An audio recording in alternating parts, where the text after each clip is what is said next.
Welcome back to the podcast. This is week 3. I'm James. And I'm Nolan, and today's question is, why won't students read the literature assignments assigned to them? We had a question proposed to us by a closed teacher of that 37% of students do not read things that are assigned to them. We're not sure why this is. We were assigned to read The Road, a book about a post-apocalyptic world. What do you have to say about that?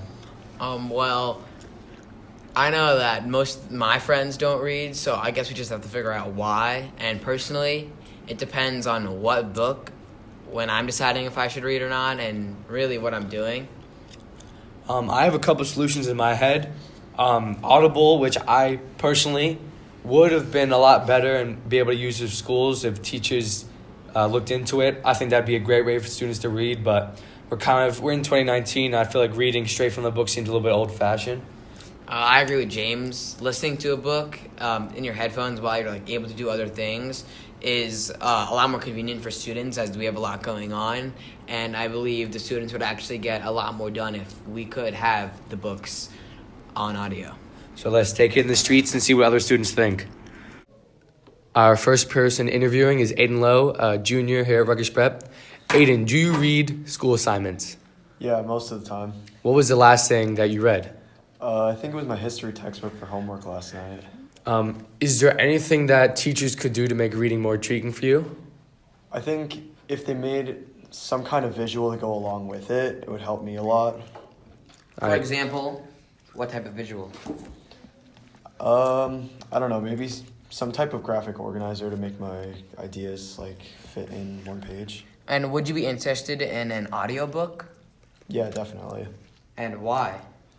Because that way I can multitask instead of just having to sit down and read. I could listen to the book and clean or something like that. So you heard it here first from Aiden Lowe.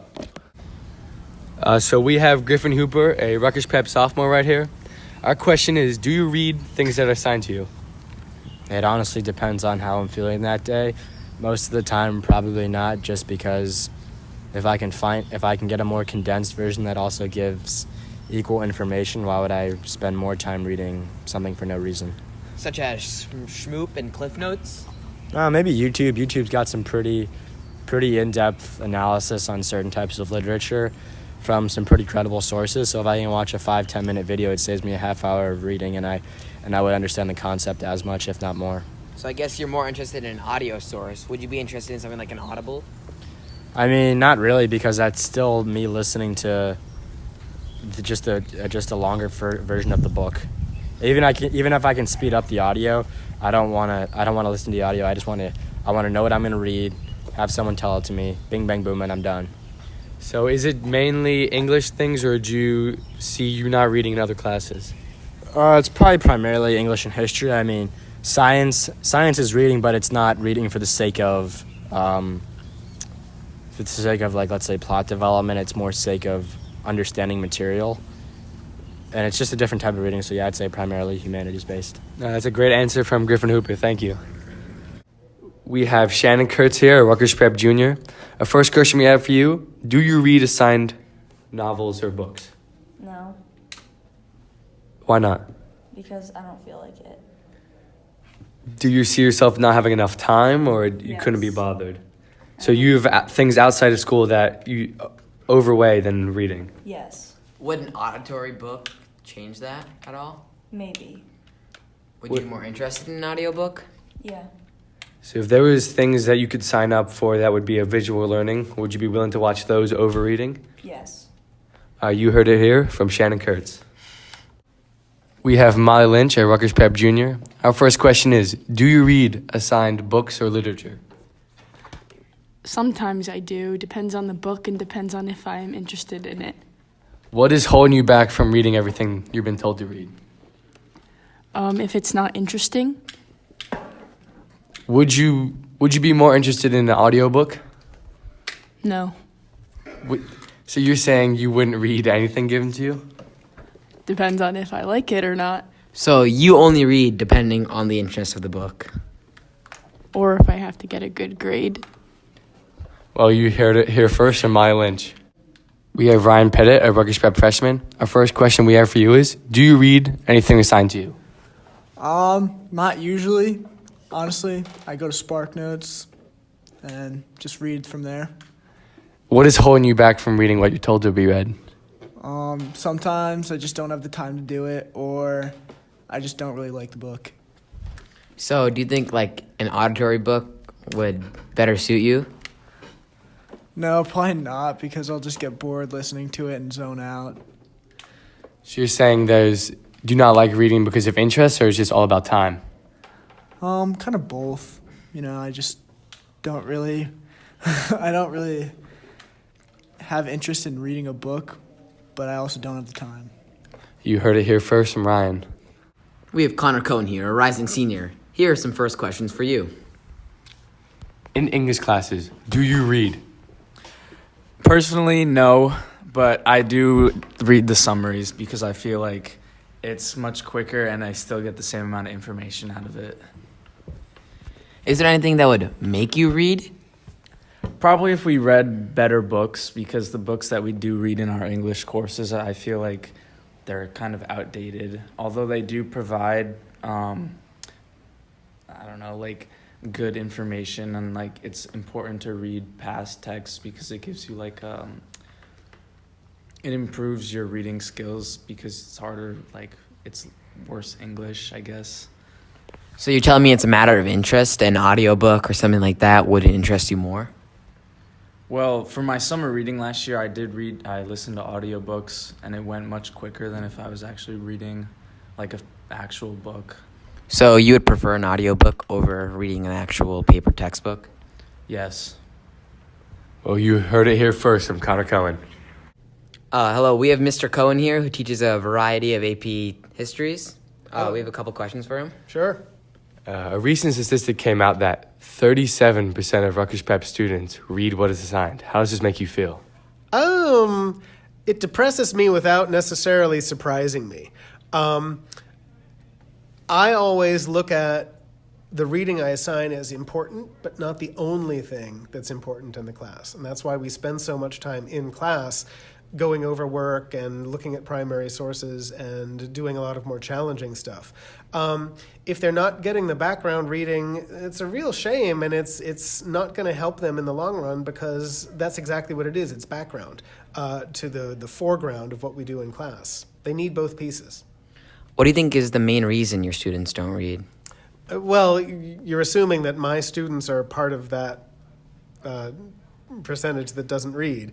I don't have evidence that backs that up. There's a lot of time pressure on people, so I imagine that would be part of it. Does this number, if I had asked you before without telling you, would you have guessed higher or lower than 37?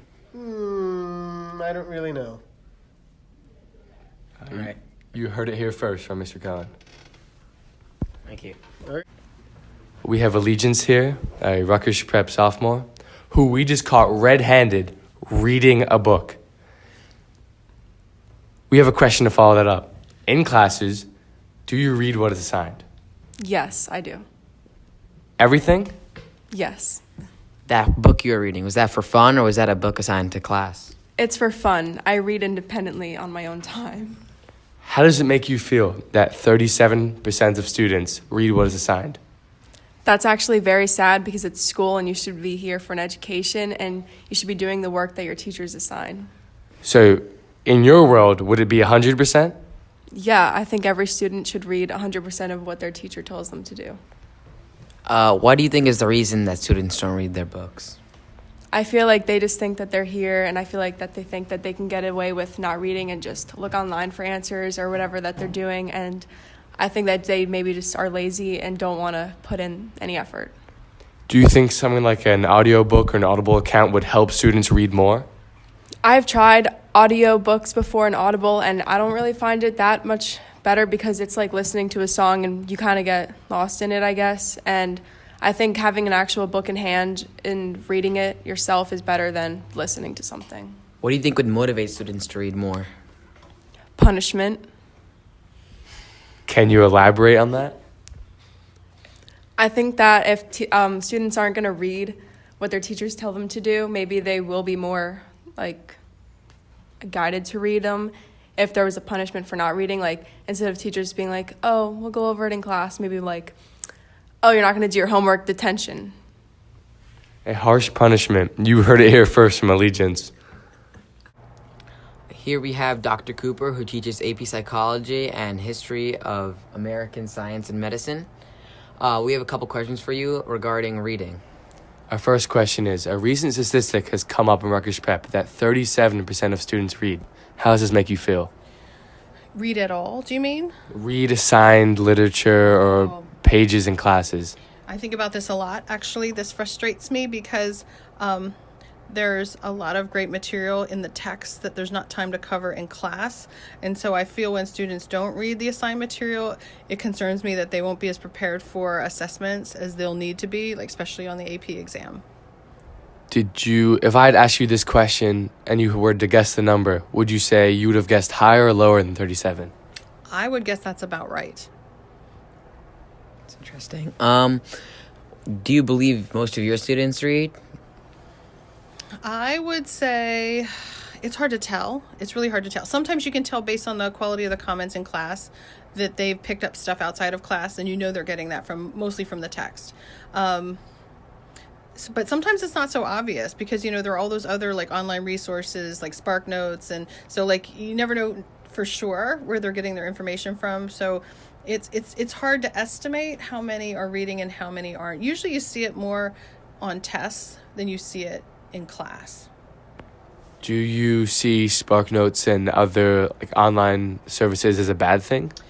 For me, it's not so much a problem because I teach niche classes where there aren't readily available SparkNotes for much of what I assign. So it's not been a thorn in my side like it has been for many teachers. So I'm less concerned about that.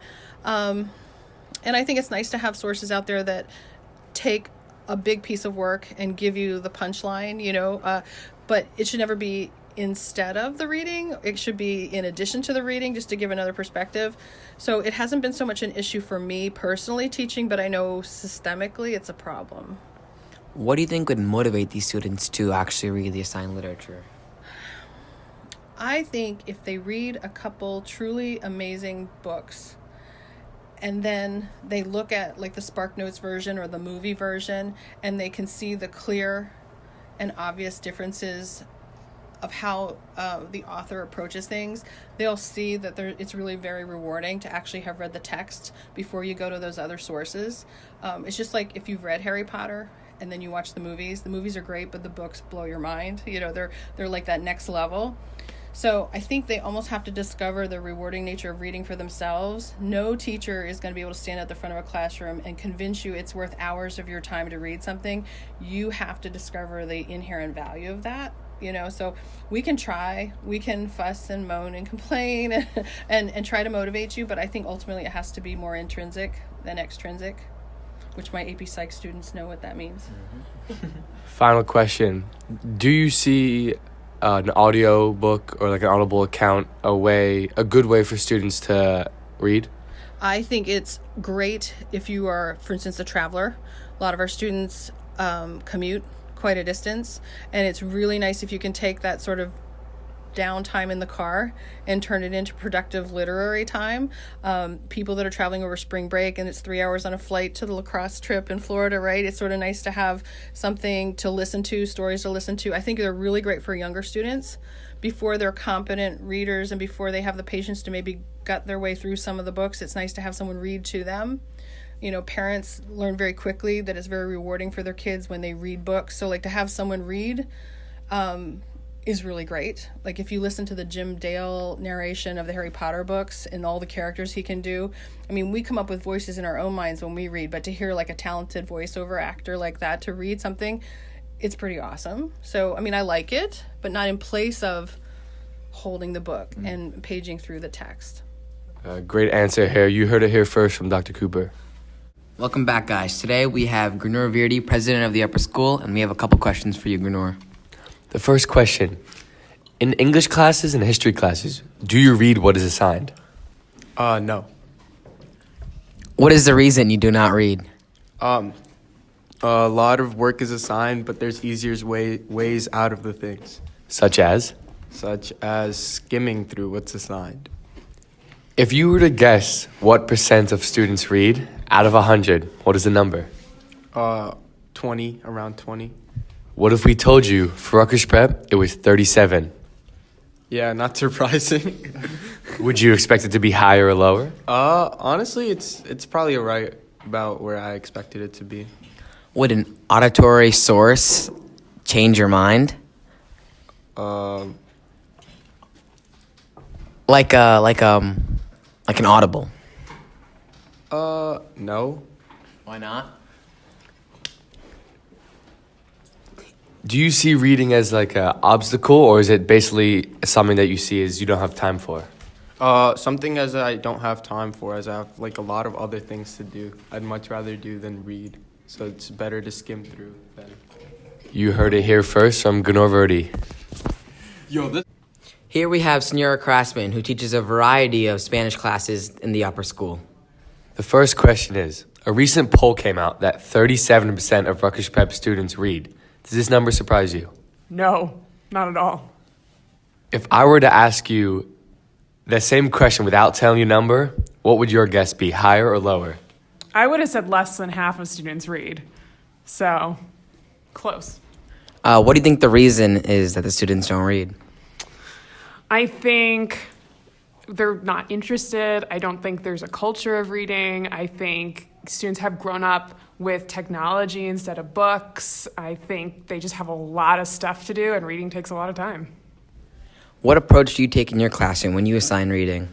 I try to start a reading assignment in class, and we approach reading with a set of skills and strategies to get it done. So students will start the assignment with a specific set of steps they have to complete, and then they can finish it for homework. Do you see things as Spark Notes or Smoop as a way out of reading, or just as good as reading it itself? I don't think it's as good as reading itself. I think what you're getting is one person's limited view of the material, so you're missing out on the chance to interpret it and imagine it and learn from it in like the way your brain would. So I think it's really just getting a summary of the reading rather than reading. Would someone like an Audible, would you see that as like a better solution from students not reading? Yeah, I think it would be great. Like if you could listen to the book you're supposed to read, like in the car or during a study hall or something like that, then I feel like you're still getting the information, but just in a different way. So you heard it here first from Senor Craftsman. So Nolan, do you have any closing remarks? So what I believe that we have learned from this little podcast, little interviews from each student, was that reading books really depends on the student's interest. And when we got onto the topic of audiobooks, I believe only some students like them. And as we saw from our different questions of interviews, a couple students said they would be interested in an audiobook, and a couple students said it was mostly depending on their interests and if they had time to do it. So my solution would be to help the students find times for them to read, especially reading in class, I think would be the best way, and also reading books that are interesting to students. Maybe the students could pick the books they read, and then the teacher decide the curriculum based on that. Yeah, I agree with that. Just based off what we heard, the amount of students who read, personally, I see a lot lower than 37, but an audiobook seems like a great way for students to pick up reading, and they should be interested before they start reading, not after. Sounds good, James. I agree with that. So, to close off this recording, I just want to let you guys know that keep reading your books, and we'll be back with another podcast next week. Thank you.